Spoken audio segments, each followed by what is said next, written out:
Ara se sent, sí? Doncs comencem per la primera ponència, que és l'avortament a Catalunya en xifres, una ràpida bibliografia per la doctora Laia Ferrer, que és demògrafa social i tècnica d'igualtat. La Laia Ferrer és una persona amb 15 anys d'experiència en recerca sobre comunitària i gestió de projectes en salut sexual i reproductiva. I més recentment va començar a adquirir experiència com a tècnica d'igualtat. És doctora en la tesi Lògiques socials i decisions individuals de la interrupció voluntària de l'embaràs a Espanya a través d'una perspectiva comparada. Com vulguis, Laia. Doncs faré una fotografia de l'avortament a partir del registre d'avortaments.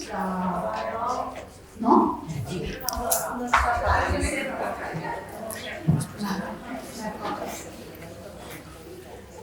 Doncs com us deia, faré una fotografia de l'avortament a Catalunya a partir del registre d'avortaments. La presentació és una mica llarga, com que això us quedarà per tots vosaltres, alguna cosa segurament no l'has fet a dir. En primer lloc, volia destacar 4 aspectes per contextualitzar la situació de la IVE en el marc dels drets sexuals i reproductius. Destacar que, tot i que Espanya ha subscrit acords internacionals per reconèixer l'avortament com un dret sexual i reproductiu, la legislació espanyola no reconeix l'avortament com a tal, sinó com una situació excepcional dins del Codi Penal. Catalunya no té competències en matèria de legislació sobre IVE, però sí que d'organitzar i executar el servei de la interrupció. Des del 1986 que existeix l'obligatorietat de notificar la IVE a través del registre d'avortaments, que és l'eina que ha de permetre el seguiment i l'avaluació de la pràctica de l'IVE. A nivell de metodologia i fonts d'informació, perquè veieu una mica la intensitat del que és l'avortament, he construït una sèrie d'indicadors tant d'avortament com de fecunditat i per la distribució del que és la IVE segons algunes variables, algunes característiques de la pràctica, calculo una sèrie de freqüències. La font d'informació principal és l'estadística de l'avortament a Catalunya, en algun cas ha recorregut a l'estadística estatal i a fons de l'IDESCAT. Doncs passem als resultats. A nivell d'intensitat, aquesta primera gràfica us mostra amb xifres absolutes la tendència de l'avortament des de mitjans dels 90 fins al 2020. Destacar l'augment des de mitjans dels 90 fins al 2008, quan va arribar a uns 26.000 casos. Posteriorment, fins al 2014, coincidint amb la introducció de la píldora a farmàcies i la llei del 2010, hi ha un decreixement que arriba això fins al 2014 i posteriorment, i sempre al voltant dels 20.000 casos, hi ha un cert increment de les xifres d'avortaments que vindria tancada la tendència, però això s'ha de veure a partir del 2020, en què ens trobem amb 19.800 avortaments practicats en aquest any.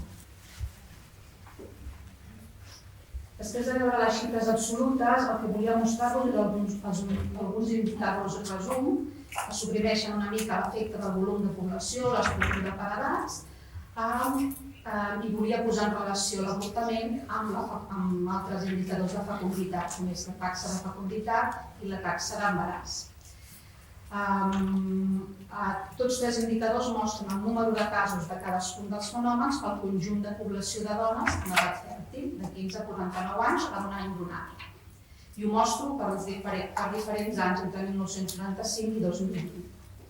S'observa que els 3 fenòmens incrementen entre 1995 i el 2010 i posteriorment tant la taxa de fecunditat com la d'embaràs disminueix, mentre que aquesta disminució no és tan clara en el cas de l'avortament. Hi ha un primer decreixement fins al 2015 i una certa estabilització fins al 2020. En aquesta gràfica mostro les taxes específiques d'avortament per edat, o el número d'IVEs per dona en relació al número de dones de cada grup d'edat.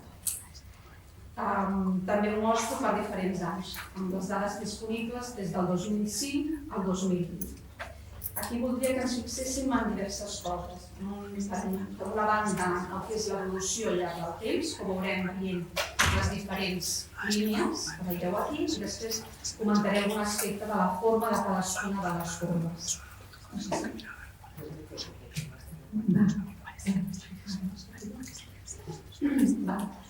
El 2005, veieu, és la línia discontínua amb un verd més claret i el darrer any, referència que és 2020, és la línia més fosca que és contínua. I aquí us vull destacar aquest creixement dels avortaments a totes les edats i especialment entre els 25 i els 40 anys i el descens al llarg del temps del grup adolescent. A nivell de la forma de la corba, què ens mostra? La forma convexa ens mostra el pic d'avortaments, és a dir, la major probabilitat d'avortar en dones de 20 a 24 anys. I veiem com al llarg del temps aquesta corba es desplaça una mica cap a la dreta, fent que la major probabilitat d'avortar també inclogui dones d'edat més avançada. Actualment, fins als 39 anys, veiem els valors elevats. Això és consistent en una situació de retard de la maternitat, pròpia del nostre context. En aquest desplaçament a la dreta, el grup adolescent també ocupava la segona posició el 2005, després d'aquest grup de 24 anys, perd aquesta segona posició i se situa en penúltima posició darrere del grup de 35-39 anys. Això és un resultat també bastant destacable. Per analitzar més en profunditat què ha passat en el grup de 15-19 anys després de la llei del 2015, mostro el gràfic següent.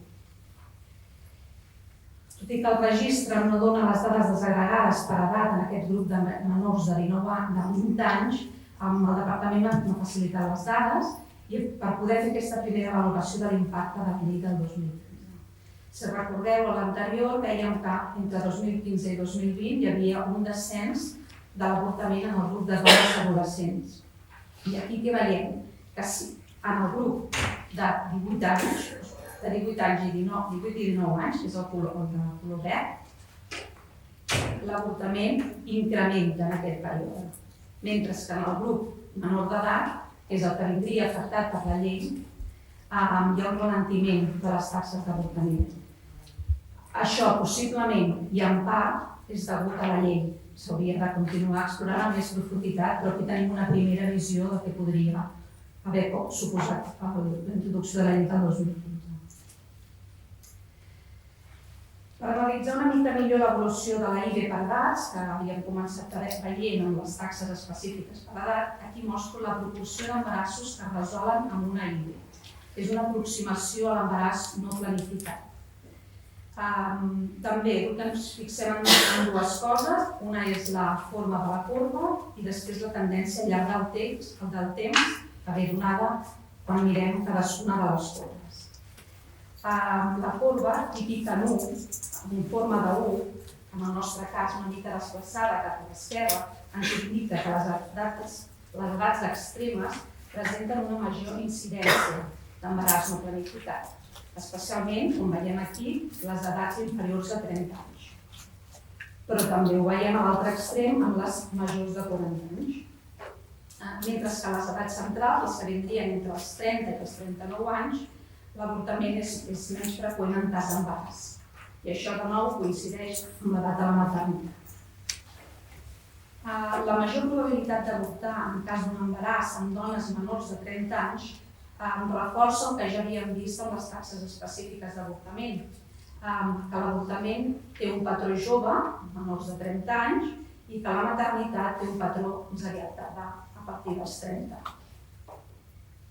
Què veiem també? Veiem que al llarg del temps hi ha un increment dels embarassos no planificats en les menors de 40, molt més destacat en les menors de 30, però ho veiem en totes les dones menors de 40. I això ens està dient que hi ha una major probabilitat d'avortar en cas d'embaràs. A l'altre extrem, en les majors de 40, hi ha un descens d'aquest indicador, per tant, hi ha un increment de l'embaràs desitjat. Després de les conclusions recupero una mica aquest tema per explicar l'evolució de l'avortament, però una mica veure això. En les més joves, en les menors de 40, hi hauria un augment de l'embaràs no planificat i en les majors de 40 un augment de l'embaràs desitjat. també fruit del retard de la maternitat. Aquest mateix indicador, que són la prevalença d'embarassos que resolen amb una IBE, va semblar interessant, perquè no només és a partir del registre, ha de veure-ho per altres característiques sociodemogràfiques. I aquí veiem que hi ha una major prevalença de l'embaràs no planificat en dones adolescents joves, que és la primera columna, amb dones nascudes fora d'Espanya, amb dones no casades, amb dones sense estudis o estudis primaris o secundaris de primer cicle i amb dones no ocupades. Cadascuna d'elles respecte a les altres categories de la feina. Aquest és un altre indicador que ja s'ha anat anomenant bastant, que és la proporció de dones que recorreran a l'avortament almenys una vegada al llarg de la seva vida. Ho he pogut actualitzar per les dades del 2020, veiem que gairebé una de cada 3 dones catalanes avortarà almenys una vegada al llarg de la seva vida fèrtil, i això en aquesta diapositiva es pot veure en comparació als valors d'altres països.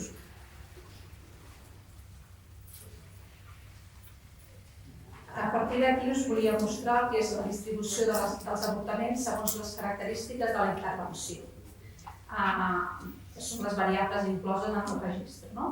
Segons les IBEs, la proporció d'IBEs segons el lloc de realització de la IBE ens mostra que el 52% d'aquests es fan en centres extrahospitalaris, estem parlant de clíniques, bàsicament, el 38% en ASIRS i el 10% en centres hospitalaris, dels quals gairebé més del 90% són centres públics. 3/4 parts de dones s'informen d'un avortar a centres sanitaris públics i un 18,5% en centres privats. La distribució de les IBEs segons les setmanes de gestació i el motiu de la IBE. Això és el que veiem en aquesta diapositiva. Més de 3/4 parts de les IBEs es donen en les primeres 9 setmanes de gestació i si aquestes els sumem fins a les 12 setmanes tenim que gairebé el 90% es produeixen, els avortaments són fins a 12 setmanes. El motiu més important és la petició de la dona, hi ha un 5,7% que és un risc greu per la vida o la salut de la dona, el 2,8% risc per anomalies greus en el fetus i un 0,2% per malaltia molt greu o incurable del fetus. A partir de la informació que ens ofereix el mapa i el gràfic d'aquesta diapositiva, podem dir que algunes dones, com ja sabem i hem estat comentant també, van haver de sortir de la seva comarca el 2020 per avortar, perquè en totes les àrees sanitàries les dones van avortar. I en canvi no totes les comarques tenen centres sanitaris que practiquin avortaments.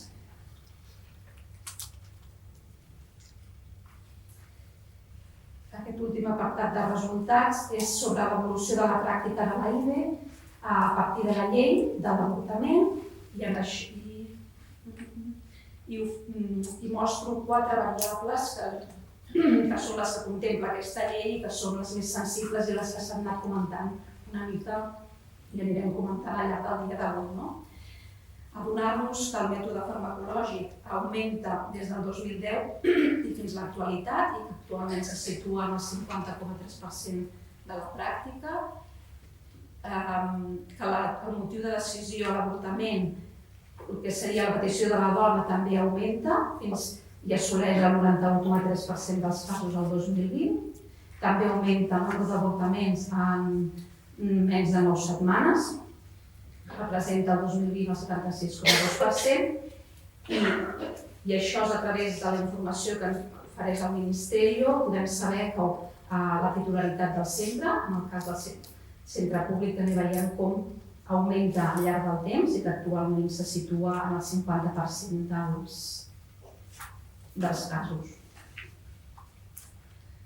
Aquí us mostro 3 diapositives més, ja per acabar, que mostra l'evolució d'aquestes 4 variables segons el tipus de centre, per donar una mica més de dades, per si després volem una mica debatre. Veiem com el mètode farmacològic augmenta tant en centres hospitalaris com a centres hospitalaris i que el valor és majoritari en el cas d'hospitalaris, però quan desagreguem el centre extrahospitalari entre CIRS i clíniques, en aquest cas, no veiem com els CIRS en gairebé el 100% i aquest cas que veiem aquí també, aquest cas que dona el 0,1% és una combinació de mètodes, però que la gran totalitat d'avortaments es fa per mètode farmacològic i en canvi els centres extrahospitalaris, que vindrien a ser les clíniques, la gran majoria són avortaments instrumentals.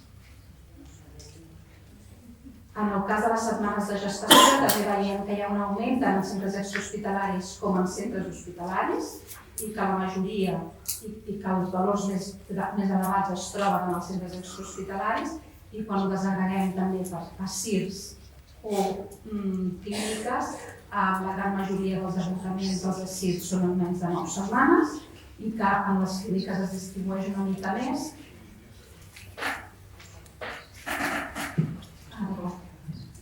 I que en el cas de les clíniques es distribueix una mica més el nombre de setmanes perquè també se'n fan fins a les 12 setmanes i en algun cas més enllà. El que fa al motiu de l'avortament, també hi ha un increment en tots dos tipus de centre, tant extrahospitalari com hospitalari, del que és a petició de la dona, gairebé el 100% en el cas dels extrahospitalaris. Quan ho veiem entre CIRS i clíniques, veiem que en el cas dels CIRS el 100% és a petició de la dona i en el cas de les clíniques hi ha un cas de diversificació perquè tenim un 10,7% de risc greu per la vida de la salut de la dona. I finalment, una mica a nivell de conclusions i resum una mica del que hem vist, com a aspectes a destacar de l'IVE és que el 2020 s'inicia el descens de l'avortament, però que cal en xifres absolutes són relatives, però que caldrà veure què passa i si té continuïtat o ha sigut una cosa més conjuntural, que disminueix la probabilitat d'avortar en dones adolescents i que podria estar indicant una millora en l'ús de l'anticoncepció, en la píldora postnatal i l'impacte de la llei del 2015, perquè això també ho podem comentar o discutir si voleu.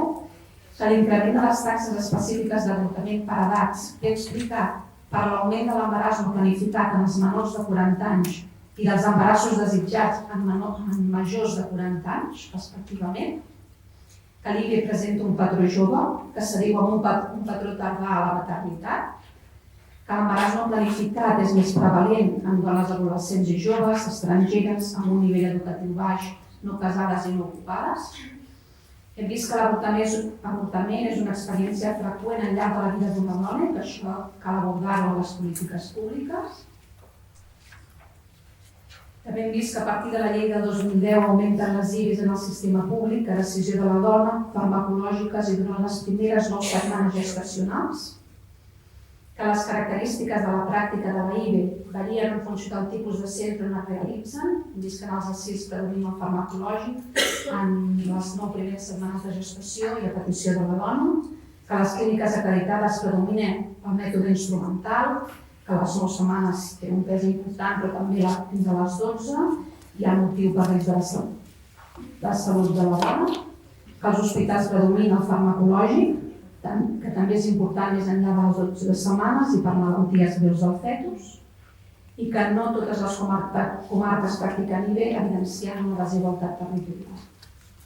Finalment, només destacar unes limitacions de l'estadística de la IVE, d'aquest anàlisi, i que pot ser un motiu a millorar, és la manca de creuament amb dades de naixements i embarassos, que ens permet calcular l'embaràs no planificat, per exemple, la manca de desagregació de les edats més joves, que ens permet veure l'impacte de certes lleis o mesures en aquesta població, la manca de desagregació de les setmanes de gestació, que tampoc s'adiuen amb els terminis que marca la llei, la manca d'informació sobre la titularitat dels centres que practiquen IVEs i la manca de creuament entre dades del mateix registre, per exemple, el lloc de residència i el lloc de realització de la IVE. Tot i que hi ha hagut millores en la recollida d'informació i en la forma de presentar les dades, cal incorporar una perspectiva de drets sexuals i reproductius a l'estadística de la IBE per tal que serveixi per visibilitzar els grups de població més vulnerables i sigui una eina per guiar l'estratègia política en els compromisos globals i locals. Gràcies a tots i a totes. Moltes gràcies, doctora Laia Ferrer. Molt interessant aquesta foto que ens has fet sobre l'avortament a Catalunya. Abans de seguir, agraïm també l'Observatori de Drets Sexuals i Reproductius de Ribarroja, d'Arquetes, que em permetin moderar aquesta taula. I us passo a la següent ponent. La següent ponent és la Marta Cabanes Ruiz Carrillo, que ella ens parlarà de la nova guia de l'avortament de l'OMS del març de 2022. Ella és directora del sector sanitari de Ciutat Vella i de Sant Martí. També ha treballat i treballa en l'àmbit de la salut des de la vessant de la promoció i la prevenció fins a la planificació i gestió de recursos sanitaris. És professora de Salut Pública a la Universitat de Barcelona i és una farmacèutica especialista en salut pública. Quan vulguis. Gràcies. Avui estic molt contenta, perquè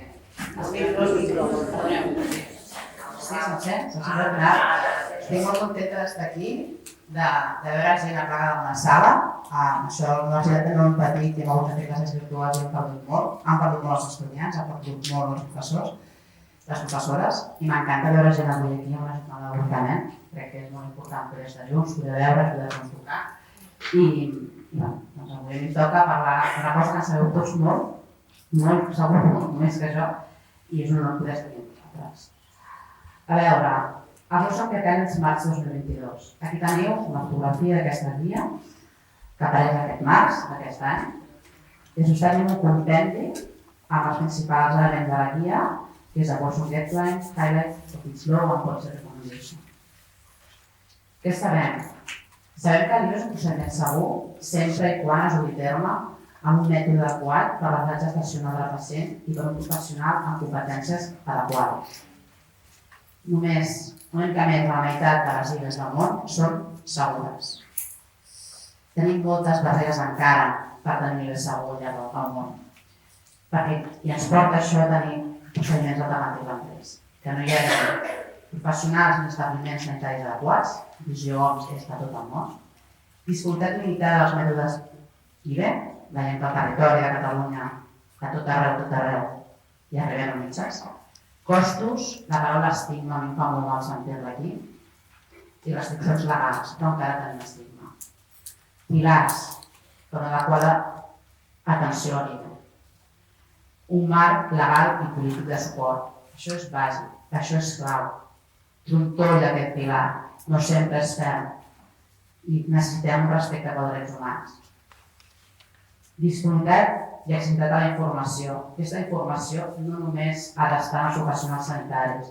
Aquesta informació ha d'estar disponible a la ciutadania. Hem de créixer sabent que avortarem de forma natural o provocada al llarg de la vida. Ho deia la companya, un terç avorta. Per tant, tenim els avortaments espontanis. Per tant, la majoria de nosaltres, aquí hi ha més de 100 dones a la sala, hem avortat o avortarem. Sistema sanitari de suport universal assequible que funcioni adequadament. El necessitem, l'hem de mantenir, l'hem de mimar, l'hem de garantir. Quin marc conceptual ens afavoreix la interrupció voluntària de l'embaràs? Ve de l'anterior diapositiva. Tenim aquest entorn afavoridor, tenim el respecte pels drets humans, tenim un sistema polític, un sistema legal que li dona suport, tenim l'accessibilitat a la informació i tenim un sistema sanitari que ens recolza. I a quin nivell de l'avortament? Des d'abans de l'avortament, durant l'avortament i després de l'avortament. La dona ha de ser acompanyada a les diferents fases del procés, amb informació, amb els professionals que estan al voltant de tot el procés, a facilitar aquesta accessibilitat i en els marcs integrats al sistema sanitari. La guia de l'OMS el que fa és oferir recomanacions sobre les millors pràctiques relacionades amb l'IBE, que ha de ser la base per l'establiment de decisions a cada país basat en l'evidència científica i oferir la major qualitat de l'IBE.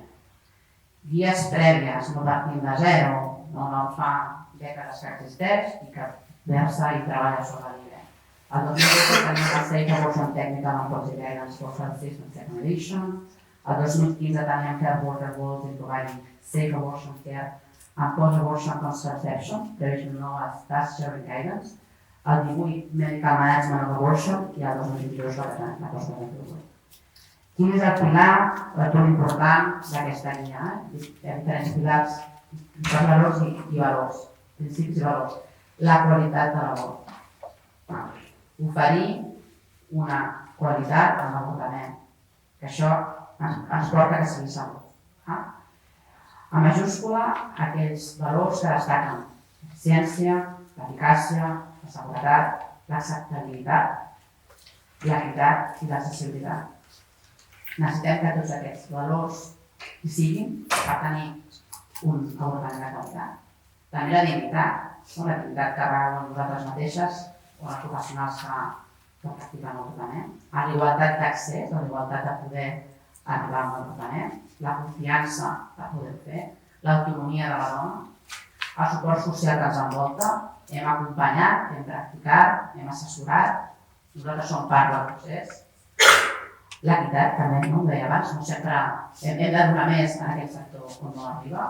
La comunicació és clau, disposar de la informació, saber-la comunicar, saber arribar a tots, a totes. Aquí hi ha més dones com sempre ens passen aquestes taules, però hem d'arribar a tots i a totes. Les cures de suport, l'acompanyament, és una decisió de la dona, però necessitar un acompanyament, parlar amb algú, obertament. La confidencialitat, si vols fer públic o compartir aquesta informació i la seva confiança. Altres valors, parlem de la igualtat i de la no discriminació.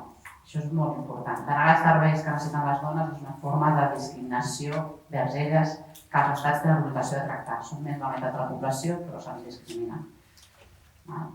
Aquesta per mi és bastant dura, jo no la comparteixo, l'OMS la posa, entenc i respecto la diversitat sexual, però l'embaràs es realitza bàsicament en dones.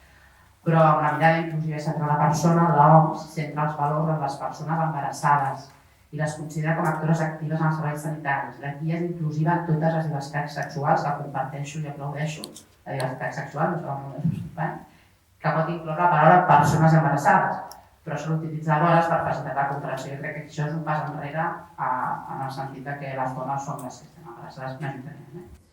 L'IVE farmacològic, autoinduït, contracepció post-IVE i telemedicina. Reconeix que l'IVE farmacològic ha revolucionat l'accés a l'IVE de qualitat i obre les portes a la provisió del servei per part d'altres actors, com l'atenció primària, farmàcies o ser autoadministrat. Recomana la contracepció post-IVE i reconeix el paper de la telemedicina en aquest procés de la informació fins a la realització de l'IVE. Informació. Informació i consell. Reconeix l'accés a informació rellevant, acurada i basada en l'evidència, així com el consell específic per millorar l'accés i la qualitat de l'IVE a tots els països de l'IVE. No en sabem prou. Encara no en sabem prou. No tots en sabem. Servei essencial de salut. Posiciona l'accés a l'IVE com un element de la cobertura sanitària universal, alhora que insta l'aboliment de la regulació criminal de l'IVE. Responsabilitat, que asseguri que els drets sexuals reproductius són protegits, respectats i acompanyats. Quins temes tracta sobre la provisió de l'IVE? Tenim el marc legal, serveis sanitaris i prestació de serveis. Ens parla molt aquesta guia de l'OMS sobre la criminalització de l'IVE. Afortunadament, tenim l'IVE aquí, no tots els països en tenen, comporta morts. Escenari de motius per permetre l'IVE. Aquests escenaris de motius acaba penalitzant o retardant les IVEs. També l'edat gestacional límit. L'edat gestacional límit també provoca que dones més vulnerables en altres països del món arribin més tard a l'IVE i per tant quedin prou excloses. Parla del temps de reflexió, l'autorització de tercers en l'IVE, la restricció per realitzar l'IVE i l'objecció de consciència. Dels serveis sanitaris, la menció dels mètodes d'IVE, dels serveis i medicació socials de l'IVE, informació del Consell d'Administració, i també dels serveis post-IVE de contracepció entre d'altres. I també ens parla de les categories professionals que poden participar en l'IVE. Hi ha fins a 54 recomanacions. Hi ha una especial èmfasi a l'apartat de marc polític que és molt més robust que la versió seriós de la guia.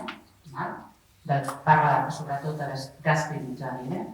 Deia de morts i presó, perquè explica. Recomana no restringir l'IVE segons escenaris i facilita que aquest es doti el terme marge de petició de la dona. Això és un gran avenç en la llei del 2010. Abans havies de dir que tenies un problema de salut mental si no volies tenir criatura. Doncs el 2010, fins a 7 setmanes, és una decisió pròpia de la dona. És un gran avenç. Recomana no prohibir l'IVE en base al menjador gestacional. Recomana evitar períodes de reflexió obligatoris. Suposa que fa la regla aquest punt ja ho has pensat per decidir, falta que tingui temps avançar. Recomana que no sigui necessària l'autorització de terceres parts, és a dir, una decisió de la dona, no ens han de tutelar. Recomana que no hi hagi regulació sobre qui pot fer un IVE, donada la seguretat al que es pot administrar per diferents professionals sanitaris, inclús per la pròpia pacient. Entenem que en funció de l'acte personal seria aquest punt. I recomana que l'IVE s'ha de protegir de les barreres que comporta l'objecció de consciència. L'altre s'ho té per una altra taula, quin dret preval, el de la dona a avortar o l'objecció de consciència, amb també el comentari que fèiem al doctor que si un és objector no farà un avortament. La guia completa la trobareu aquí, la podeu descarregar els pocs que no la conegueu. I moltes gràcies a tots.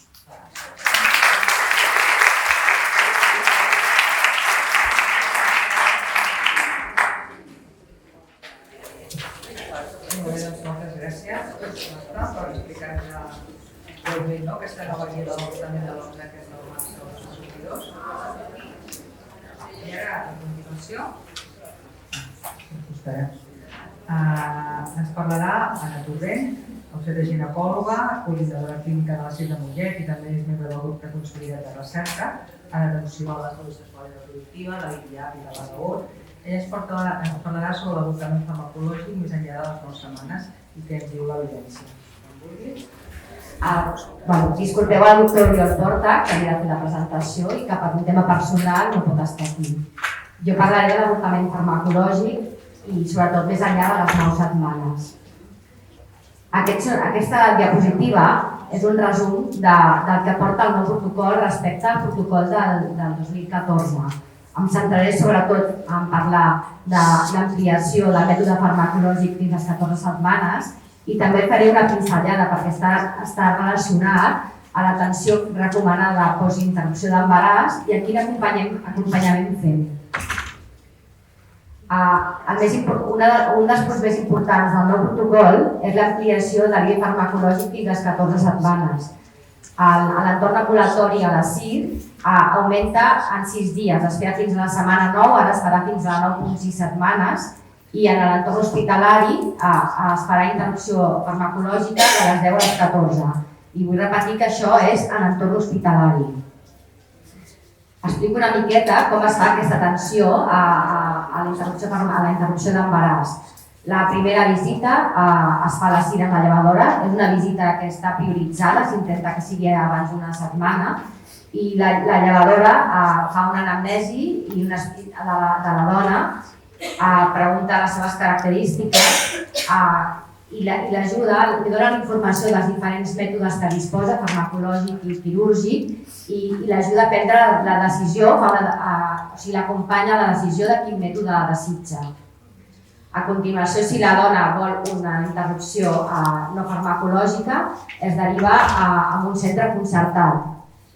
Si la dona desitja una interrupció farmacològica, anirà a una segona visita amb el ginecòleg, que en aquests moments és a la CIR. I serà properament també als hospitals. En aquesta visita al ginecòleg, a part de revisar l'anamnesi, també fa una ecografia per datació de l'embaràs. I se li administra la medicació per la interrupció, que comentaré seguidament. I per últim, hi ha una tercera visita que s'intenta que sigui a les 2 setmanes de la interrupció. En aquesta tercera visita es valora l'èxit de la interrupció i també es valora la contracepció. La interrupció farmacològica es basa en l'administració de 2 fàrmacs que s'administren de forma combinada, separats per un interval de 24 a 48 hores. Tenim la mifepristona, que el que fa és interrompre l'embaràs i facilitar l'acció del misoprostol, i el misoprostol el que fa és provocar contraccions uterines que conduiran a l'expulsió del sac gestacional. Així doncs, la mifepristona l'administra el ginecòleg a la segona visita i s'administra en el centre públic. En cas que la gestació sigui de més de 10 setmanes, En aquesta segona visita se li proporciona a la pacient la medicació per fer la interrupció misoprostol, que és una dosi única de 800 micrograms, que es pot administrar via bucal, vaginal o sublingual. Se li administra se li dona també l'analgèsia i un full d'instruccions molt detallat en el que consta la medicació seqüencialment com l'ha d'anar administrant. També aquest full d'instruccions explica què li passarà a la dona quan comença el sagnat, quins són els símptomes esperables i quins són els símptomes d'alerta que fa que consulti al centre públic. També es faciliten telèfons en els que la dona que està fent una interrupció a casa pugui contactar per preguntar dubtes o veure si el que li està passant és normal. I l'hospital de referència el que acudir en cas que hi hagi problemes. En el cas que la gestació sigui de més de 10 setmanes, les dosis recomanables actualment és la de 400 cada 3 hores, tot i que la monodosi de 800 també es pot administrar. Aquesta interrupció està ingressada en un hospital acreditat, en un hospital públic acreditat, que en el futur s'acreditaran hospitals de proximitat, això és el segon pas, i està sota supervisió de personal sanitari tant per l'analgèsia com per l'administració del misoprostol. L'efectivitat tant per sota de les 10 setmanes com per sobre de les 10 setmanes és molt similar i estarà en un rang entre el 87 i el 98%. Unes consideracions sobre la biofarmacològica és que l'elecció del mètode ha de ser sempre elecció de la dona, després de rebre informació acurada dels dos mètodes, i això ho recomanen les societats científiques, l'OMS, la Royal College, la NICE. S'ha d'informar que és un procediment que és irreversible, malgrat això hi ha al voltant del 5% de dones que requereixen una altra intervenció per completar la interrupció, i que la mifepristona no és teratogènica en cas de no completar la interrupció, i en canvi el misoprostol s'ha observat que hi ha malformacions a les extremitats amb un 4%. Els efectes secundaris més habituals són sagnat, dolor abdominal, nàusees, vòmits, diarrees i febre. I com a complicacions greus podríem parlar d'una hemorràgia greu que requereix una transfusió, però que en principi en interrupcions de primer trimestre és molt poc habitual, amb una freqüència de menys d'1 cada 1.000 casos, i ruptura uterina també és quasi inexistent, amb una freqüència també inferior a 1 de cada 1.000 casos. Quines evidències tenim de la interrupció fins a les 14 setmanes? La recomanació de l'OMS, la base científica per valorar l'eficàcia, seguretat i acceptabilitat, es basa en 3 revisions que ha fet l'OMS. Jo posaré la segona, que és per IBES de 63 a 84 dies, en què hi ha 5 estudis, i la tercera revisió, que és per IBES de més de 12 setmanes, en el que s'ha valorat 44 assatos aleatoritzats.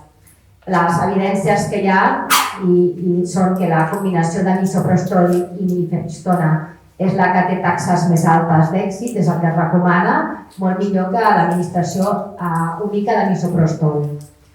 Que a l'interval de 36-48 hores entre els dos fàrmacs condueix a taxes més elevades d'expulsió que l'administració simultània, que també s'havia realitzat, que a la IBE de més de 12 setmanes les dosis repetides de 400 micrograms de misoprostol són més efectives i que no és necessària la dosi de càrrega que s'havia administrat de 800. I que sembla que la via vaginal hi ha més evidències de que sigui més efectiva amb menys efectes secundaris, però són igualment acceptables la via bucal i la sublingual. En aquests estudis, en aquesta revisió, les dones consideren acceptables les diferents vies d'administració i els efectes secundaris. El que té millor valoració segons aquestes revisions és que permeten predir la cronologia del sagnat i l'expulsió de l'ILE en el domicili. Però està clar que falten més estudis de cost-efectivitat, més investigacions qualitatives sobre preferències de les dones i també més estudis de dones amb cesària prèvia. Quins avantatges té per la dona la interrupció farmacològica? Doncs mimetitza el procés natural d'avortament en dones que no necessiten una intervenció amb una anestèsia, és menys invasiu, En menys de 10 setmanes permet fer una interrupció a domicili acompanyada d'un familiar si així ho desitja i permet programar aquesta interrupció i prevenir sagnat i expulsió. Evita el procediment quirúrgic, l'anestèsia general i té menys risc de complicacions i més seguretat. La interrupció quirúrgica té una taxa de complicacions també que està al voltant del 0,9% i encara que de greus només hi ha un 0,07%, amb una mortalitat molt baixa del 0,7 cada 100.000 dones. Entre les complicacions que es poden presentar són perforació d'úter, lesió del cèrvix, infecció, hemorràgia, adherències que poden conduir a problemes d'esterilitat. Això està clar que les complicacions també depenen de la formació, de l'habilitat del cirurgià que la practiqui. Especialment beneficiós és l'IVE farmacològic en dones amb obesitat, malformacions uterines, cirurgia cervical prèvia o que simplement vulguin evitar la intervenció quirúrgica, en què estaria molt més recomanat en aquests casos. I quina experiència prèvia tenim? Doncs en els hospitals públics les interrupcions per fetus malformats fa molts anys que sempre es realitzen per mètode farmacològic. D'altra banda, en els últims anys, el tractament de l'avortament espontani de primer trimestre també s'ha incorporat l'adopció farmacològica amb força bons resultats. En el millor treball, que és Metropolitana Nord, s'estava ofertant a nivell farmacològic en un centre hospitalari, que era el Consorci Sanitari de Terrassa, entre les 10 i 14 setmanes, i amb molt bons resultats també, i de recentment s'han incorporat també l'Hospital d'Igualada i el de Lleida. I per últim, la interrupció per mètode farmacològic de les 10 a les 14 setmanes també té el suport i la recomanació de societats científiques internacionals com l'OMS, la NICE, la NFA i l'Associació Americana. Però, malgrat això, sempre hem de recordar que la decisió pertany a la dona. És la dona qui decideix quin tipus d'IVE vol, informada i acompanyada pel personal sanitari. Faré una pinzellada del que aporta el protocol i és que fa unes recomanacions de l'ordre analgèsica perquè quan es va passar de fer interrupció farmacològica de la setmana 7 a les 9 es va veure que les dones tenien més dolor i es van actualitzar les dosis dels analgèsics amb un augment de la dosi dels fàrmacs, canvi d'algun d'ells, per exemple ara s'utilitza el diclofenac i pauta de rescat amb metamifol. El protocol també proporciona pautes per tractar dones amb patologia associada que tenien la interrupció farmacològica. Cal fer una valoració individual tenint en compte les preferències de les dones i valorar els riscos de cada mètode. Així estaria contraindicat el farmacològic quan hi ha una hipertensió severa, amb anèmia greu amb una hemoglobina inferior a 9, asma greu i sobretot en trastorns de la coagulació, però en canvi no hi ha cap problema en realitzar-lo en gestació múltiple, cesària anterior, malformacions genitals, epilèpsia i diabetis. Faré una breu pinzellada de com fem el control després d'una interrupció farmacològica. El protocol també proporciona pautes per evitar més intervencionisme.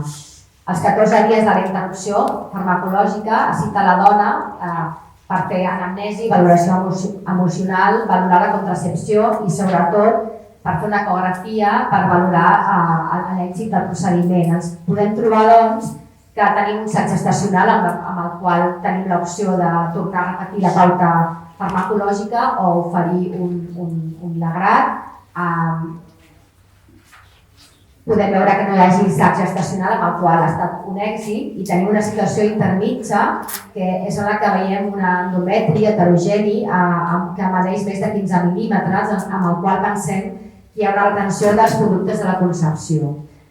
El protocol proposa que en dones asimptomàtiques es faci una actitud expectant de 4 a 6 setmanes donat que el 90% es resolen en aquest període. Això evita intervencions.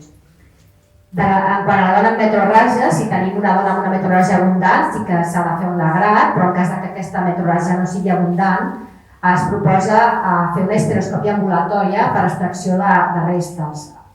I això és perquè l'extracció selectiva de restes amb la histeroscòpia evitar lesionar l'endometri, suposa una morbiditat inferior al grat i menys complicacions a llarg termini com sinèquies i afectació de la fertilitat.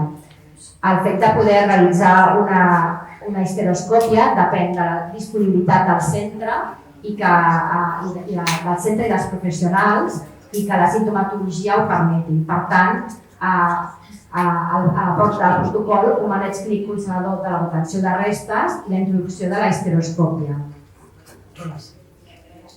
També el protocol millora l'accés a la contracepció de les dones que han tingut un IVE, ja que s'ha vist que la contracepció millora l'eficàcia i augmenta la satisfacció.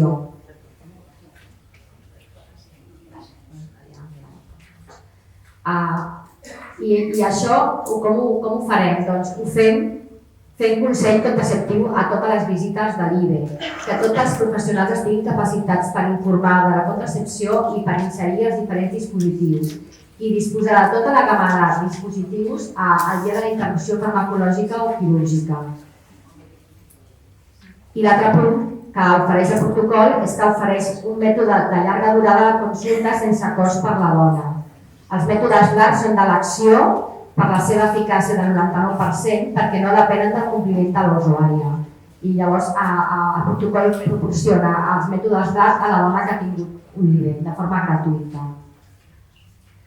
Aquesta diapositiva no l'explicaré, però és una xuleta, diguéssim, dels professionals en la que podem veure en quin moment es pot insertar tant els LARs com els mètodes de curta durada, tant en els diferents mètodes contraceptius que s'ofereixen a la dona, ja sigui una interrupció farmacològica o sigui una quirúrgica. I per últim, voldria explicar que el protocol també té un apartat específic amb recomanacions per l'acompanyament de la dona durant tot el procés. S'ha vist que és molt important una bona acollida i acompanyament per part de tots els professionals que participen, absolutament tots els professionals. Que la informació oral i escrita disminueix l'angoixa, els sentiments de culpa i millora la tolerància al dolor de la IVE. Per això s'ha millorat molt la informació escrita, ja sigui en el full informatiu de la IVE farmacològica com quirúrgica. El full d'instruccions de la medicació és molt detallat, com he explicat abans, amb motius de consulta, motius d'alarma, consentiments informatius més detallats i els centres de referència territorial en cas que la dona ho necessiti. Oferim també recolzament psicològic a totes les dones que ho necessitin i derivar al psicòleg a totes les dones que ho demanin o ho requereixin. I recomanem també que la dona estigui acompanyada a casa el dia de l'expulsió, si així ho desitja, per si hi ha qualsevol incidència. I també posem amb els fulls que entreguem a la dona tots els telèfons de contacte. Per últim, els punts clau d'aquest nou protocol, així breument, seria l'ampliació de la IVE farmacològica fins a 14 setmanes, la millora de la pauta analgèsia, la millora de les recomanacions de la dona amb patologia associada, també recomanacions respecte a l'IVE quirúrgica que no he fet cap esment perquè hi ha un ponent que parlarà sobre el tema, l'atenció post-IVE, un maneig conservador de la retenció de restes i el maneig amb histeroscòpia ambulatòria, l'atenció a l'anticoncepció, millorant l'accés i oferint mètodes de llarga durada de forma gratuïta. I per últim, millorem l'acompanyament de la dona en el procés de l'IVE a través de la formació i informació de professionals, de l'atenció psicològica i de la millora de la documentació escrita i dels telèfons de contacte. I bé, moltes gràcies per la vostra atenció i aquest és el grup de treball que hem participat en l'actualització de la interrupció.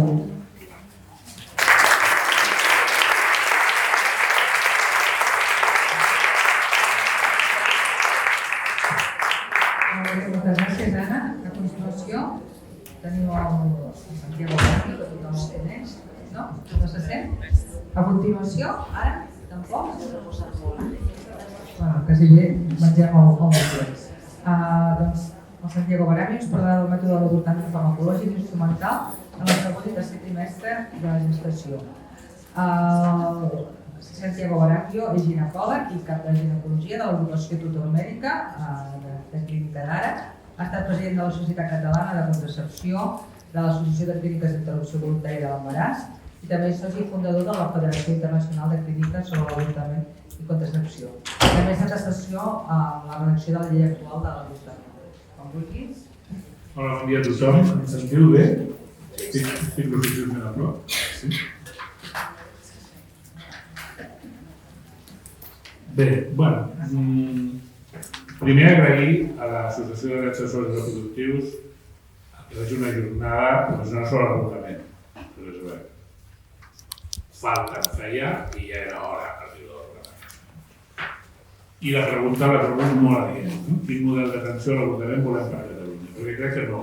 És una pregunta que no ens hem fet. O sigui, la tenim, és una cosa que hi ha, que funciona, però el que volem no sé si realment ho posarem. Bé, aquest és el meu nom, ja m'ho hem presentat i l'organització en la que pertany. I aquesta es podria dir que han desconegut, no sé què vaig a parlar jo, però li hem dit l'avortament fàrmac instrumental en el segon i tercer trimestre. De fet, tinc un avantatge de ser l'últim i un desavantatge. L'avantatge és que hi ha coses que les han explicades i el desavantatge és que hi ha coses que ja les han explicades. Jo no donaré la meva visió a les coses que ja estan explicades. Però no vull defugir el quin model d'atenció a l'avortament volem per Catalunya, encara que no és la meva ponència. Perquè jo vull dir que... No? Ja tinc la boca. Bueno, doncs, aquesta paraula que veieu aquí posada, que diu gestació, és la que figura en la llei. La llei diu setmanes de gestació. I això no està posat perquè sí, això va ser molta feina quan es va fer la llei. Moltíssima feina, perquè no era fàcil posar aquesta paraula. I per què es posava aquesta paraula? Doncs mira, perquè l'OMS diu que l'avortament s'utilitza per posar fi a un embaràs ja establert. Però és un mètode que actua després que la nidació s'ha completat. O sigui, marca que l'inici de la gestació és la nidació, no el primer dia de l'última regla, que la dona evidentment no està embarassada. L'Institut de Bioètica té, en aquesta tribuna oberta de l'Institut de Bioètica d'abril del 2008, que és un document que es va manejar quan es va elaborar aquesta llei, els que van participar-hi. I fixeu-vos què diu. Diu, s'inicia la gestació amb la implantació dels mastocels en l'úter de la dona que finalitza aproximadament al voltant del dia 14 abans de la fecundació. O sigui, hi ha més dies. Mira, si llegim el protocol per l'atenció i l'acompanyament en cas d'embaràs no desitjat vigent, podeu entrar a la web de la Direcció General de Regulació i llegir-ho, què diu? Quan vol fer com es mesura la gestació? La resultada i diu, considerant com a inici la data de la fecundació. I no s'ho fet ningú.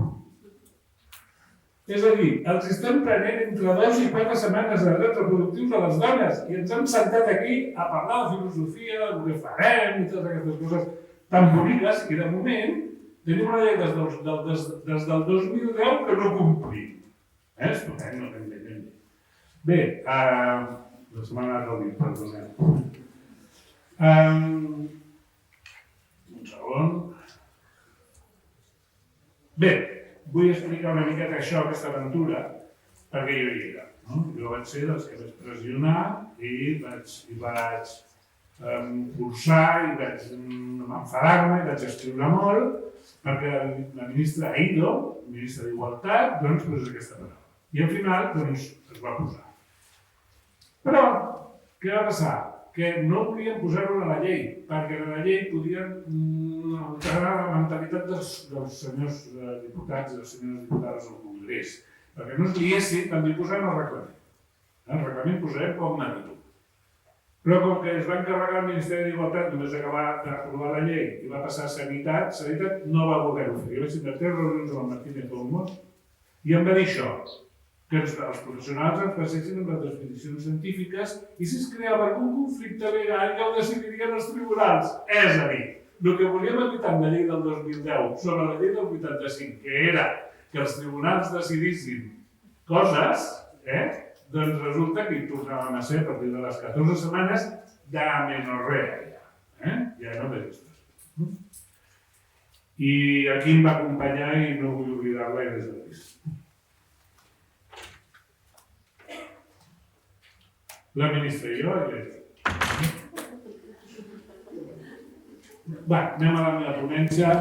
l'avortament fàrmac instrumental en el segon i tercer trimestre agraeixo aquesta oportunitat per diferenciar el que és una atenció a l'avortament provocat per equips especialitzats, i li dic avortament provocat ni ILE, ni IBE, no, hi ha avortament sèptic, avortament incomplet, avortament provocat, diguem-li les coses pel seu nom, no necessitem eufemismes, i menys el d'ILE, ja és terrorífic. Bé, l'atenció a l'avortament provocat per equips especialitzats es fa avui dia ja en tècniques instrumentals o fàrmac instrumentals. A diferència de ginecologia general, que fan una inducció iatrogènica. El que fem és agafar fàrmacs i provocar una situació d'alteració corporal perquè en aquesta alteració es provoqui una expulsió gràcies a que es provocaran contraccions i hidratació del quadriceps.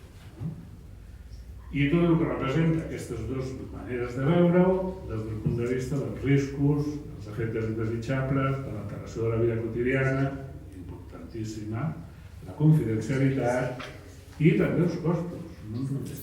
Bé, la dilatació i evacuació. La coneixem per DIE, és una tècnica instrumental pel segon trimestre, que va des de 14 a 23 setmanes i és molt fàcil d'explicar. Aquí estarà.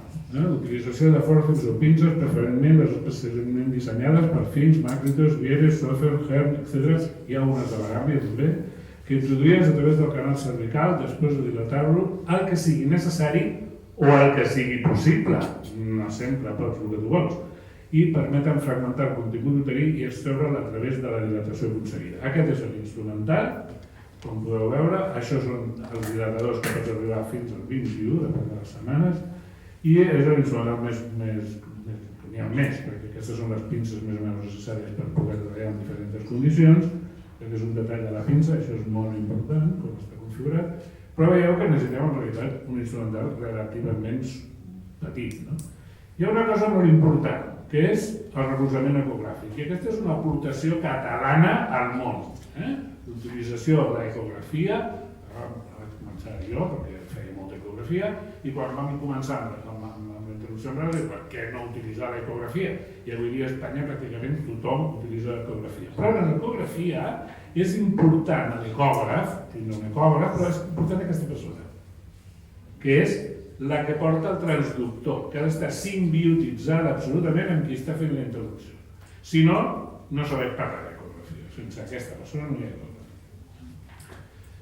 Seqüència d'una DIE, doncs la paraula ho diu. Dilatació, aquí tenim la dilatació i l'evacuació. O sigui, amb les pinces vas traient el contingut uterí. Això la porto aquesta, perquè així és com acaba la dilatació i evacuació, sense sang.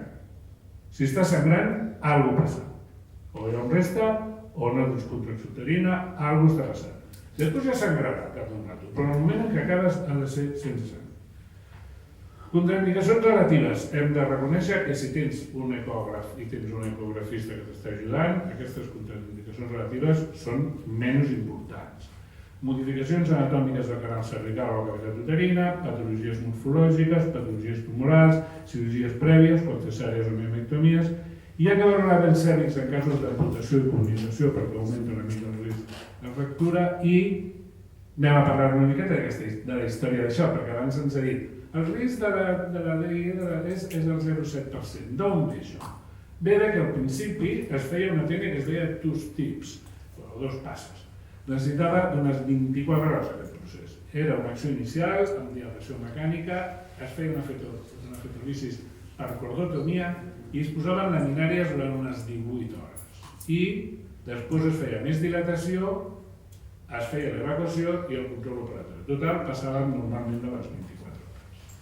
Quines complicacions té aquesta tècnica? Doncs les que qualsevol avortament provoca. Les menors són febre de 24 hores, que no és infecciosa, és una reacció orgànica, hi ha vegades que aquestes dones les ingressen i les inflen antibiòtics, no cal, esperem, si 24-32 hores serà la febre, no cal. Esguit cervical, adherències cervicuterines, perforació no complicada, reintervenció no urgent, amenorrea més de 50 dies, que òbviament no sabrem després de 50 dies, i les majors, que serien la cirurgia no prevista, o sigui que enmig de la intervenció necessites fer una cirurgia de manera urgent, la transfusió també urgent, i la malaltia inflamatori càrdica, que la trobaràs també al cap d'un. Però la més greu de totes, les complicacions que tenia aquesta tècnica era la disrupció. La disrupció era una ruptura de l'úter subperitoneal, que no comunicava amb el canal i per tant no et sangrava.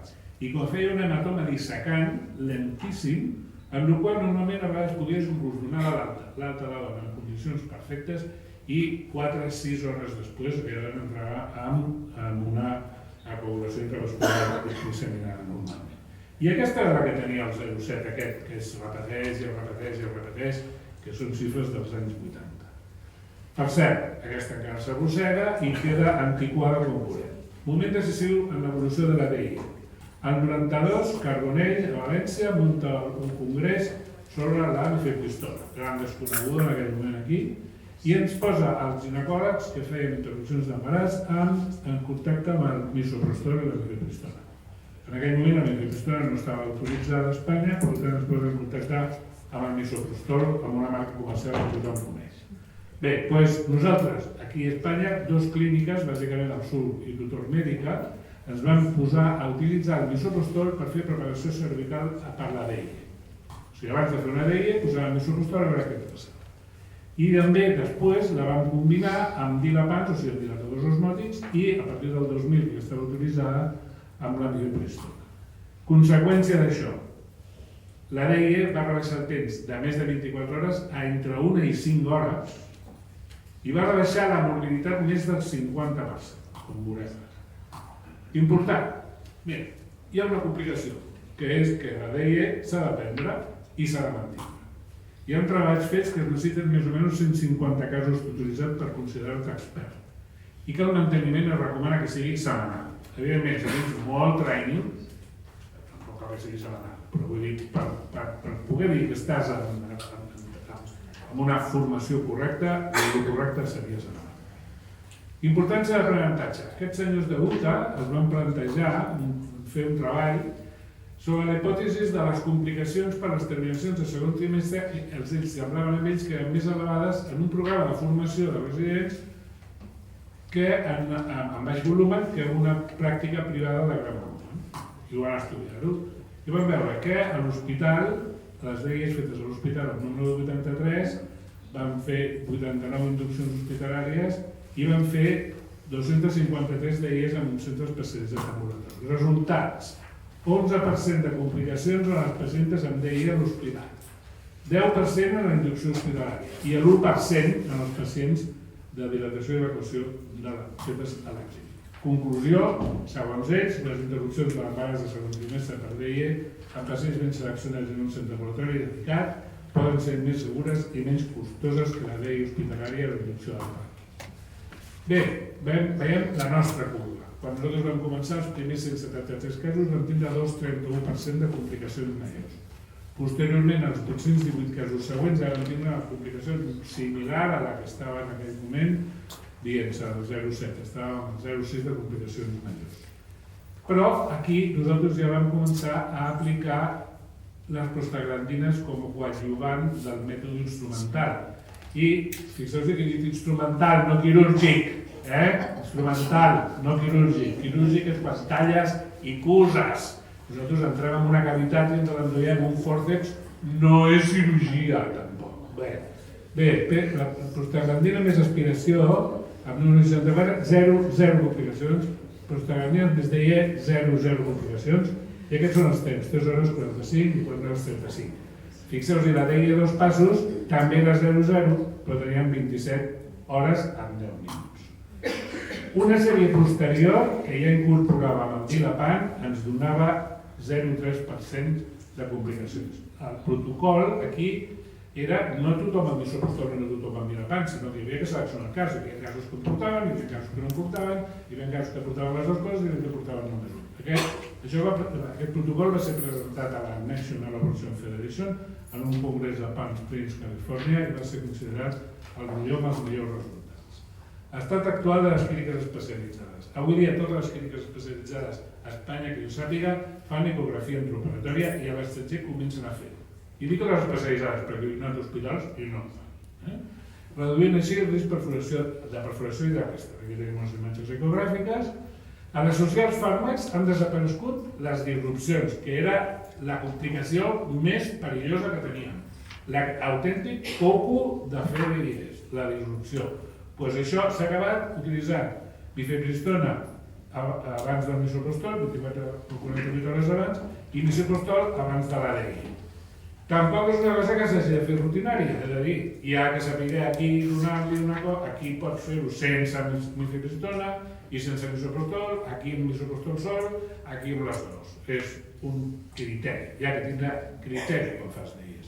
Aquí tenim uns resultats. Aquests 442 casos, doncs, fixeu-hi, amb mifepristona i misoprostol vam tindre una complicació, però era una atonia. És una complicació de l'embaràs, no és una complicació de la tècnica. 4 hores 12 minuts. Amb misoprostol sol, més rato, perquè necessitem més rato d'acció del misoprostol quan no tenim la mifepristona abans. Però la mifepristona introdueix que la dona vingui un dia o 2 dies abans i per tant li dona més coses, més manejos. I ningú va estar més de 7 hores. Complicacions pràcticament les mateixes, 0,4%. Per tant, jo, com a discussió, s'ha creat una mena de divisió entre partidaris de tractament instrumental i partidaris de farmacològic i sobre quin és el dia. Com hem dit, hi ha aquesta necessitat que ho decideixi la usuària, que és qui ha de patir. Però mireu, la Cochrane doncs té això publicat per aquestes dues dones que són poder de lo més important que tenim a Europa amb avortament, la Cristina Gensen-Danielson i la Patricia Lord. La Patricia Lord està a la mà aquí a Barcelona, si la podeu conèixer. Doncs diuen que el número de dones que van experimentar esdeveniment adversos va ser menor amb DIE que mifepristona amb misoprostol, que van tindre més dolor les sotmeses a mifepristona amb misoprostol que amb DIE, i van tindre que fer més nits les que havien fet mifepristona amb misoprostol que les que van fer DIE. Per tant, més barat, menys dolor i menys complicacions. Això ho diu, està publicat a la Cochrane, una revista sèria. Bé, solució. Les clíniques especialitzades han resolt el problema. Hem agafat i unit les dues coses. Hem dit, mira que bé, podem utilitzar tant els mètodes farmacològics com els mètodes instrumentals i d'aquesta manera tenim les avantatges dels dos mètodes i obviem els problemes dels dos mètodes. A diferència d'això, la ginecologia general s'està matant, com ens han explicat fa un rato, amb proposes i coses, inclús histeroscòpies. Jo vaig presentar un treball sobre histeroscòpia i avortament fa uns 10 anys o 15 i vaig arribar a la conclusió que no servia per res. I la veritat és que per treure el resta el trec abans amb una cànula. Bé, i més barat també. Però bueno, això cada un ho sap. Bé, hi ha més treballs que consideren que associar fàrmacs faciliten i s'agreden la llei. Mira, avui s'han presentat aquí xifres oficials. Jo també vaig presentar xifres oficials. Això són les nostres del 2020. Però que només em toca parlar del segon trimestre, doncs vaig a comparar. Mira, sistemes hospitalaris o de ginecologia general, que m'agrada més, 533 casos i especialitzats, els centres especialitzats, 1.466 casos van fer de segon trimestre. I si ara mirem per metodologia aplicada, resulta que els mètodes, els sistemes de ginecologia,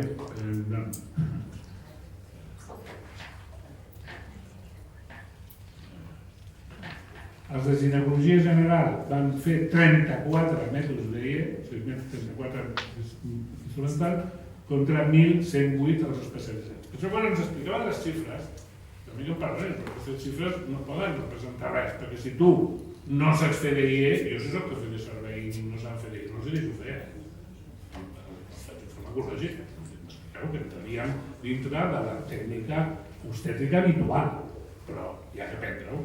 Si l'aprens, doncs ho millor et serveix. Aquí tenim els de règim general, 1.753 casos contra 590. Sí, espera. Gràcies. Fixeu-vos, encara hi han publicat, el 2020, 7 casos de dilatació i raspament. Que això, segons ens ha dit per l'OMS, ja seria inclús considerat mètode poc segur i dintre dels mètodes perillosos. I misoprostol sol, 14 casos. O sigui, a veure si ens ho fem mirar. Bé, finalització instrumental. Ni s'ha esmentat per ningú avui aquí. No existeix. Per això he dit que són coses desconegudes. I és una tècnica instrumental per tercer trimestre, és a dir, després de les 23 setmanes. Aprofita l'experiència que tens amb ella, si la tens, per facilitar expulsar l'expulsió que s'està produint en fàrmacs. Què soluciona? Coses molt importants. Per exemple, la dificultat de la hidratació. Coll, que no es dilaten, se'ns passen els parts, però es pot passar també els importants.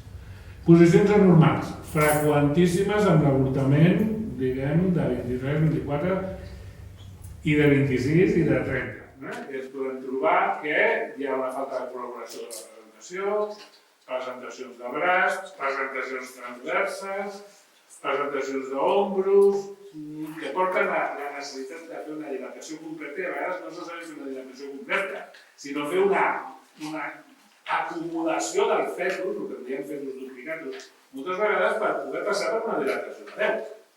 Bé, doncs això resulta que si saps manejar les pinces que s'apresen a l'EIE, pots utilitzar els elements tractors quan la dilatació ho permet, no cal que esperis més dilatació de la necessària per fer una reposició del col fetal normal, per fer una reducció de la procedència de braç, per fer una emulsionació del fetus per expulsar l'expulsiu, per expulsar l'expulsiu en temps i aliment de la dona, i baixar costos de l'atenció sigui qui sigui el pagador.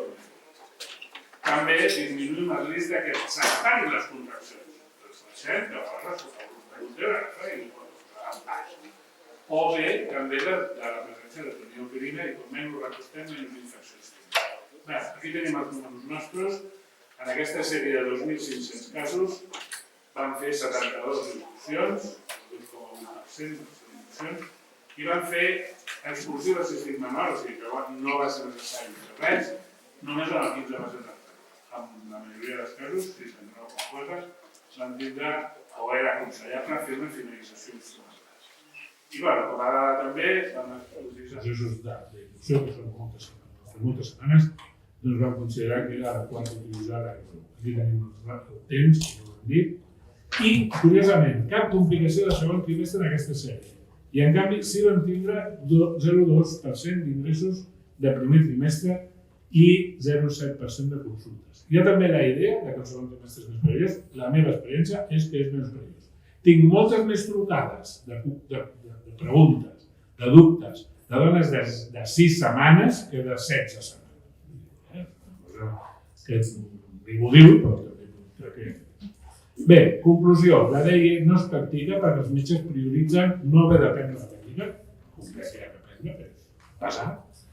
No assumir el risc de practicar-la, això és molt important, no assumir el risc. Si tu dones pastilles amb un protocol, el risc no hi és. Tu l'únic que fas si hi ha un problema és resoldre el risc. Estàs ajudant. Si tu has fet alguna cosa i ha sortit malament, tu pots ser considerat responsable del que fas. Això també fem. Suposo que també pesa el fet moral, el que diem estigma, el poc prestigi que suposa realitzar vols. A mi no m'ha suposat cap problema, però hi ha gent que sí, que també és l'estigma. I així privem a les dones de menys temps dedicat, menys complicacions, menys població de vida quotidiana, menys dolor de sagnat, més confidencialitat, més barata, i per això acá hi ha trobat que la majoria de dones volen un mètode instrumental quan són degudament informades. Classificació de la seguretat de l'OMS segons l'OMS, que són les coses que ens han dit, al començament ens ho han dit un mateix, jo li vaig a donar èmfasi. Jo li vaig a donar èmfasi. Això està publicat per The Lancet. Per primera vegada l'OMS incloïa la subcategoria dintre de la categoria d'error perillós els errors que se'n diuen menys segurs. I què és un error menys segur? És l'error fet per un professional qualificat, o sigui, amb titulació, però que no està usant mètodes segurs, o està usant mètodes desfasats, o no coneix tots els mètodes. O també per una persona no qualificada, òbviament. Doncs això és la friolera del 31% dels 56 milions d'estudiants. Hi ha més casos poc segurs que insegurs. I aquí The Lancet ens publica, això seria el global, aquí estaria el 32% aquest, el 31%, però mireu, en països desenvolupats, també tenim un número significativament alt d'aborts menys segurs. És a dir, dintre de la franja d'abort perillós. I això és per la quantitat de professionals que estan fent aborts i que no estan qualificats perquè no coneixen totes les tècniques. Mancances que hi trobo. Més del 90% de les IRES són fetes en administració pública i incomprensiblement falta formació de professionals en totes les tècniques d'ARRE. Tot. Cap reunió amb el sector especialitzat per avaluar l'experiència acumulada. A mi, almenys, ningú m'ha preguntat res i fa molt de temps. L'última vegada va ser el 2016, que es va acordar que seria anual. A mi no m'han convocat, podem convocar algú que no s'ho sap. La sensació general meva i de tots els actors professionals experimentats en aquest tema és que molt personal implicat no coneix bé ni la llei. No ja coneix bé com assessorat, no sap ni la llei. Ens arriben dones, per exemple, que s'han d'aplicar amb l'article 15 amb 3 dies de reflexió, per exemple. Dones que arriben que s'ha d'aplicar l'article 15, és a dir, per salut de la dona, però que els han fet fer 3 dies de reflexió, que l'article 15 no es necessita. Això no és una vegada. No sabem gaire res de números, causes i denegacions després de la setmana 22. Això és un pou negre, no sabem res. I la denegació d'interrupcions pels comitès, i jo he format part d'alguns comitès, no respecta l'esperit de la llei, que és considerar que la dona té el dret i ha de facilitar aquesta voluntat de la dona com a primer moment a l'hora de la decisió d'interrupció. Jo m'he trobat en un comitè on m'han dit que ja defensaven fet. I la llei està feta per defensar a la dona, que feia una perfecta, no tinc res en contra. Però aquesta, concreta, està per defensar el dret de la dona i no la de la dona. Moltes gràcies.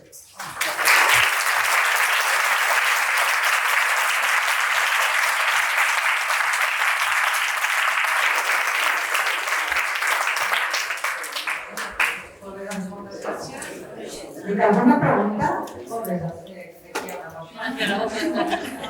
Jo volia fer la pregunta al doctor Marambio perquè jo tinc un dubte i és que jo parlo des de l'associació de la Dol a Contracor, que és l'associació de la Dol per a interrupció de l'embaràs, normalment motius mèdics i...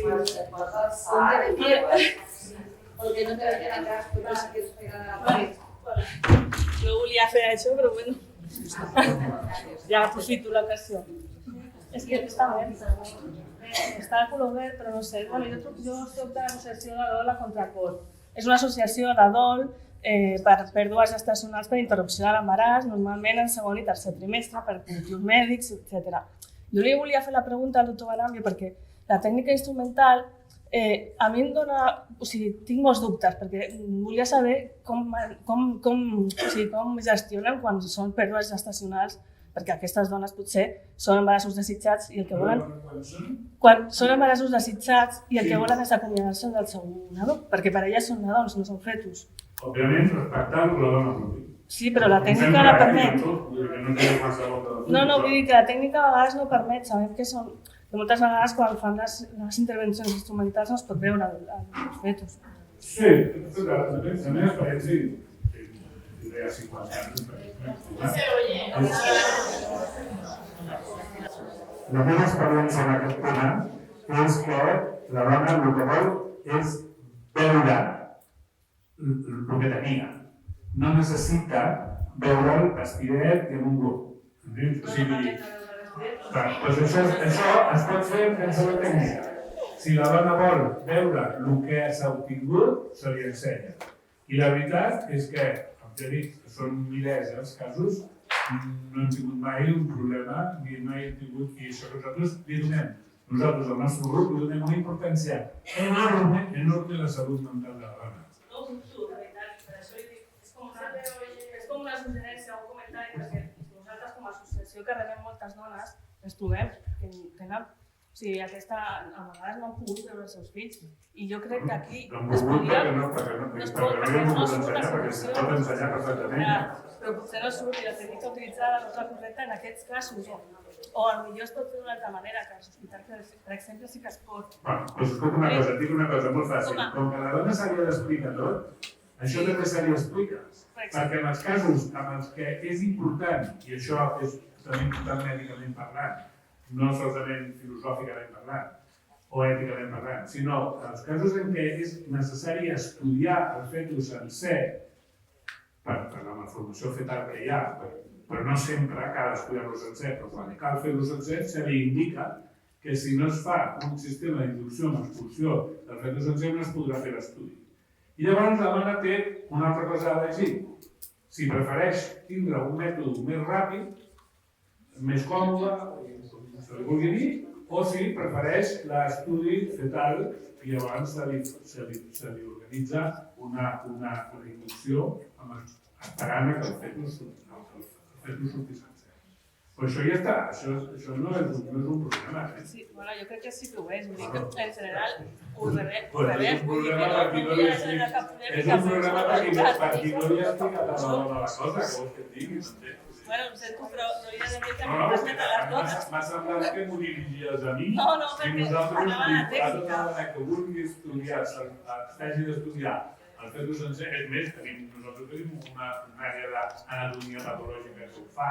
O sigui que no Bueno, la meva pregunta era aquesta, si la tècnica aquesta permetia fer això que moltes depèn, dones si volen. el que vols veure és, per exemple, si tens uns fèmurs curts, sí.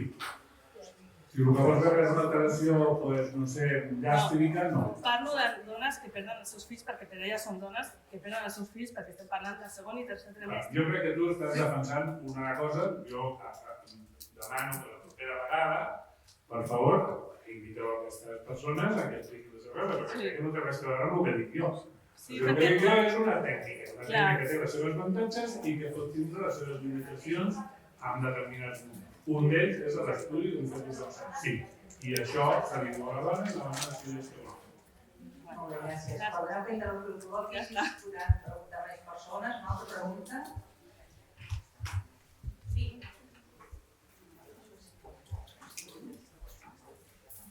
Hola, bon dia. No sé si...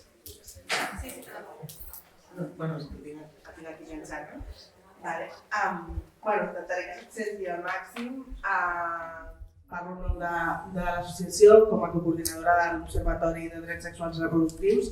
Agrair la intervenció de l'altra companya, que des de l'Observatori també i des de l'entitat és un tema que també estem en procés de treballar i que podem incorporar. A banda d'això, agrair moltes de les intervencions perquè han anat sortint molts dels temes que ens trobem com a observatori al voltant de l'accés i de la vulneració de drets al voltant de l'accés a l'avortament i de tot el que és l'atenció en interrupcions voluntàries de l'embaràs.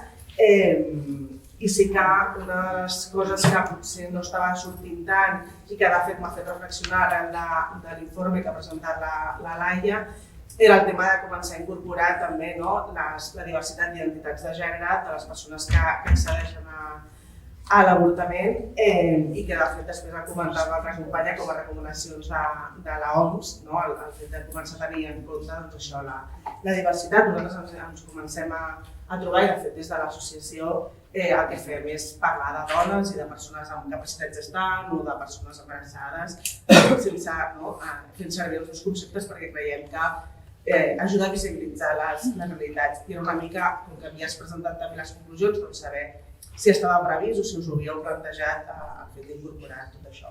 I ja està, moltes gràcies. Bueno, jo no tinc ni veu ni vot en el fet d'incorporar la informació en el registre, però em penso que no està pensat. De fet, està pensat més les dades que es recullen actualment, de poder-les tractar més precisament i sobretot a nivell de mètode utilitzat en la intervenció, però no em consta que s'hagi d'incorporar. Però bueno, està bé tenir oportunitats. Puc dir una cosa sobre això? Tenim davant de nosaltres, no sé a on es dirigeixen, si no, a nosaltres sí se'ns dirigeixen persones embarassades, diguem, amb sentiment de que són homes. No? I ens va sorprendre molt que se'ns dirigeixin a nosaltres. No sé, potser que tindre un lloc on dirigir-se. No. Evidentment els assessorem en la mesura en la que puguem, però vull dir que no sorprèn. Molt bé, doncs moltes gràcies per les preguntes. Em penso que no tenim temps. Quería intervenir en el sentido de lo que planteaba Cristina. Entiendo que está planteando una polémica interesante en el sentido que creo que hay mujeres que, con patologías fetales que quieren interrumpir el embarazo teniendo un parto con resultado de muerte perinatal, que me parece totalmente respetable. Creo que el debate de esta mesa es distinto porque habla de técnica y habla de técnica en el sentido de ser respetuosos con la decisión de las mujeres. Pero también me preocupa otra cosa, o sea, hacer un modelo de cómo tiene que ser un aborto por patología fetal. Yo creo que hay diversidad de mujeres y yo en mi realidad me encuentro mujeres como lo que tú planteas y mujeres que con ese proceso quieren terminar cuanto antes, no ver nada ni mirar nada y no sentir dolor. Que a veces hemos considerado que eso no es hacer un buen duelo y yo creo que también nos equivocamos. Los duelos son diversos y en ese sentido hacer modelos siempre nos va a crear culpabilidad y vamos a culpabilizar a las mujeres. Y en ese sentido quería hablar que Santiago defiende y en ese sentido creo que un montón de diversidad de técnicas muy importante y muy interesante y que para hacerla hay que estar perfectamente capacitado y capacitada y que, por ejemplo, yo escuchaba a la doctora que hablaba del tema del farmacológico, que a mí hablaba de técnicas muy obsoletas y que a mí ya me suenan a decir, bueno, o avanzamos todos y en todos los espacios ofrecemos todas las técnicas, que las técnicas instrumentales DIE o finalización instrumental, para hacerlas hay que estar formados, y no solo formados, sino hacerlas cada día para no perder manos. Y así lo dice la Organización Mundial de la Salud. Y por tanto, pues mira, agradezco también a Santiago, que es mi compañero de asociación, que es una de las personas que más se ha interesado por impulsar estas técnicas y que gracias a él, pues bueno, todavía podemos seguir aprendiendo y expandiendo, ¿no? Y sí que me preocupa que hagamos un modelo. No creo que tenemos que hacer un modelo. Creemos que hay que ofrecer todos los modelos para garantizar la libertad de las mujeres. Y en ese sentido creo que es muy importante todas las técnicas, todos los modelos, y que las más complicadas desde mi punto de vista son las instrumentales, porque hay que aprenderlas, hay que hacerlas y hay que practicarlas, ¿no? Para que se hagan bien y se respete la salud y la decisión de las mujeres. Bueno, gràcies. Donar la benvinguda al conseller, agrair-li que dins de les seves tasques i la feina que deu estar, en aquests moments i les controvèrsies que tenim, que hagi pogut venir en aquesta primera jornada per a professionals de l'avortament a Catalunya. Jo en nom de l'associació que som qui ho hem organitzat li dono la paraula. Doncs, moltíssimes gràcies. Quan m'heu preguntat si podíem fer preguntes, he dit que sí, perquè jo no tenia pressa, però quan he vist el programa, és que millor que hagués dit que no, perquè encara estem teòricament a les 11. Estem ara a les 12, no sé com va passar. Per tant, jo seré molt breu. Sí, d'alguna manera, era per un lloc agrair a l'associació que em doni l'oportunitat d'estar aquí, i que des d'aquest punt de vista també refermar el que, evidentment, no pot ser d'una altra manera, el fet que el Departament té molt clar el dret a l'avortament, que el dret és un dret garantit, però que, i això sí que jo he manifestat en el propi Parlament, el que sí hi ha és una inequitat territorial amb la que hem de treballar. O sigui, no tant el dret, però sobretot amb la inequitat territorial que tenim. El fet que tots coneixeu, que jo des d'aquest punt de vista ara tampoc m'hi estendré. Per tant, aquest és el primer objectiu amb el que ha treballat el Departament des que va entrar, i certament per molt que potser pensem que puguin ser avenços tímids, però també hauríem de dir, ho hem de recordar, que hem tingut a la CIR de Tremp, de Viella, de la Seu d'Urgell, i que alguns d'ells, en comunicació, perquè algun d'ells, com per exemple la Seu d'Urgell, sabeu, o qui no conegui qui és el patronat, que ho miri, i per tant no és tan senzill, però per tant, des del punt de vista aquests CIRs que en aquests moments estan fent interrupció voluntària de l'embaràs farmacològic, però també estem intentant millorar aquesta equitat territorial amb el que és l'avortament quirúrgic instrumental a partir de l'Hospital de Berga, després crec que hi haurà una experiència, també a Lleida, i després a l'Hospital de Verge de la Cinta, que també ja ha iniciat aquest procediment i estem a punt d'obrir el més d'organització administrativa al TAI, que ha estat dramàtic, perquè també us animo a mirar qui forma part del patronat del TAI, i també properament amb Osca. Hi ha altres elements que són també molt importants, com és, per exemple, el treball que heu fet, o que hem fet professionals, i que segur que vosaltres també, algú de vosaltres haurà participat, de la interrupció voluntària de l'embaràs fins a la setmana 14, en aquest cas, això d'alguna manera és la possibilitat que la dona tingui més possibilitats sota una informació veraç, una informació basada en evidència, pugui decidir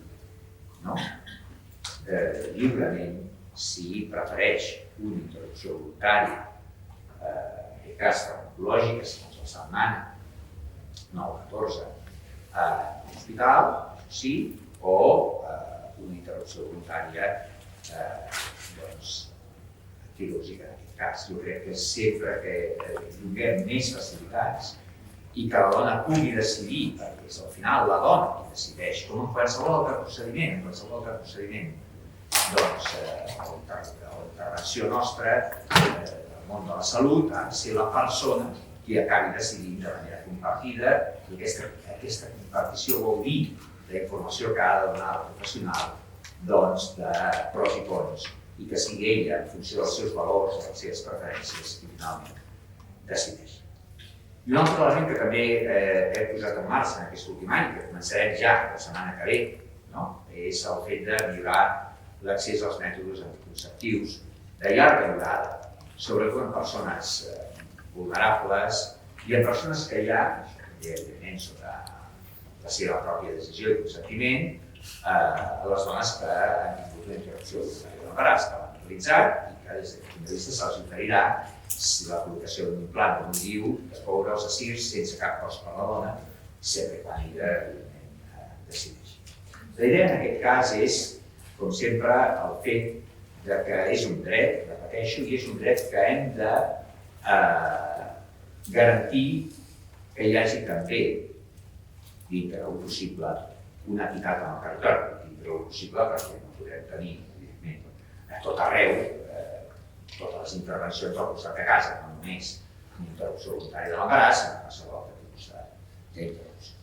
Jo amb això també, aquí, vull agrair, i ho haig de dir també a tots vosaltres, a la feina que feu, a l'Associació Catalana també de Gravadores, que fa també una feina molt important. Ho dic perquè amb ells, vaig reunir amb elles farà cosa d'un mes o un mes i mig, i hi havia alguns elements que crec que val la pena recordar, com el fet del mapa que tenim d'ASIRS on es fa interrupció voluntària de l'embaràs, o centres on es fa interrupció voluntària de l'embaràs a Catalunya, si el comparem amb la resta de l'Estat. I això, en el fons, és gràcies també a un treball, repeteixo, de les gravadores, que ens faciliten tota aquesta feina arreu del territori, i que ara el que hem de treballar, repeteixo, és per aconseguir aquesta equitat territorial, sobretot amb la interrupció voluntària de l'embaràs quirúrgica, i que la dona pugui escollir lliurement una o l'altra en funció de les seves preferències, en funció de les seves necessitats, sempre compartint la informació, o sempre que vosaltres que és la vostra feina, compartir aquesta informació de pros, de cons amb ella i que ella acabi decidint. Per la meva part, res més. Escolta, també sempre ara que estem fent jornades, no? I després de 2 anys que segurament la vostra és la primera, per tant no toca, no és tant, això no tenim tant al cap, però ara que vas i estàs en jornades, la gent et recorda l'última la van fer el no sé quan del 19, i ara estan allò amb unes ganes de tornar-se a trobar i a retrobar, i veure també aquesta sala plena, doncs és molt agradable. Moltíssimes gràcies, que acabeu, anava a dir aviat, però no ho veig difícil. Gràcies.